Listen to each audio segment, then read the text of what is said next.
एक दिन बादशाह अकबर ने ऐलान किया कि जो मेरे सवालों का सही जवाब देगा उसे भारी इनाम दिया जाएगा। सवाल कुछ इस प्रकार थे। ऐसा क्या है जो आज भी है कल भी रहेगा? ऐसा क्या है जो आज भी नहीं है और कल भी नहीं रहेगा?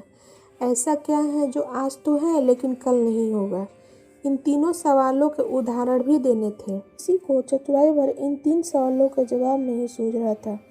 तभी बीरबल बोला, हुजूर, आपके सवालों का जवाब मैं दे सकता हूँ, लेकिन इसके लिए आपको मेरे साथ शहर का दौरा करना होगा। तभी आपके सवाल सही ढंग से हल हो पाएंगे। अकबर और बीरबल ने वेश बदला और सूफियों का बाना पहनकर निकल पड़े। कुछ ही देर बाद बाजार में खड़े थे। फिर दोनों एक दुकान में घुस गए।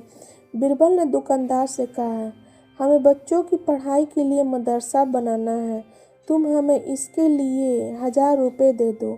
जब दुकानदार ने अपने मुनीम से कहा कि इन्हें 1000 रुपये दे दो, तो बीरबल बोला, जब मैं तुमसे रुपये ले रहा हूँ तो तुम्हारे सिर पर जूता मारूंगा। हर एक रुपये के पीछे एक जूता पड़ेगा।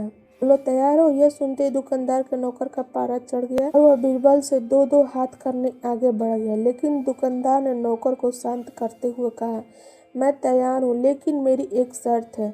मुझे विश्वास दिलाना होगा कि मेरा पैसा इसी नेक काम पर खर्च होगा। ऐसा कहते हुए दुकानदार ने सिर झुका दिया और बीरबल से बोला कि जूता मारना शुरू करें। दोनों चुपचाप चले जा रहे। तभी बीरबल ने मौन तोड़ा। बंदा परवर, दुकान में जो कुछ हुआ उसका मतलब है कि दुकानदार के पास आज पैसा है और उस पैसे को नेक कामों में लगाने की नीयत भी, तो उसे आने वाले भविष्य में नाम देगी। इसका एक मतलब यह भी है कि अपने नेक कामों से वह जन्नत में अपनी जगह पक्की कर देगा। आप इसे यूँ भी कह सकते हैं कि जो कुछ उसके पास आज है वह कल भी उसके साथ होगा। यह आपके पहले सवाल का जवाब है। फिर चलते हुए एक भिखारी के पास पहुँचे। उन्होंने देखा कि एक आदमी उसे कुछ खाने को दे रहा है और वह खाने का सामान उस भिखारी की ज़रूरतों से कहीं ज़्यादा है। तब बीरबल उस भिखारी से बोला, हम भूखे हैं, कुछ हमें भी दे दो खाने को। सुनकर भिखारी बरस पड़ा, भागो यहाँ से, जाने कहाँ से आ जाते हैं मांगने। बीरबल बादशाह से बोला, यह रहा हुजूर आपके दूसरे सवाल का जवाब। यह भिखारी ईश्वर को खुश करना नहीं जानता।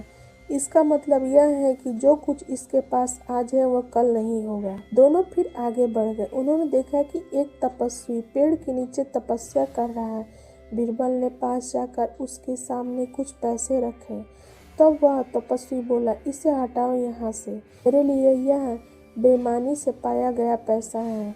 ऐसा पैसा मुझे नहीं चाहिए। अब बीरबल बोला, हुजूर, इसका मतलब यह है कि अभी तो नहीं है लेकिन बाद में हो सकता है। आज तपस्वी सभी सुखों को नकार रहे हैं, लेकिन कल यही सब सुख उसके पास होंगे। हुजूर, चौथी मिसाल आप खुद है, जिसने पिछले जन्म में आपने शुभ कर्म किए थे, जो यह जीवन आपको शानो शौकत के साथ बिता रहे हैं।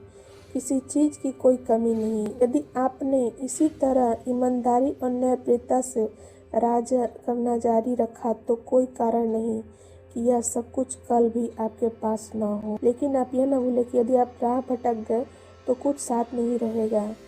अपने सवालों के बुद्धिमत्तापूर्ण चतुराई भरे जवाब सुनकर बादशाह अकबर बेहद खुश हुए।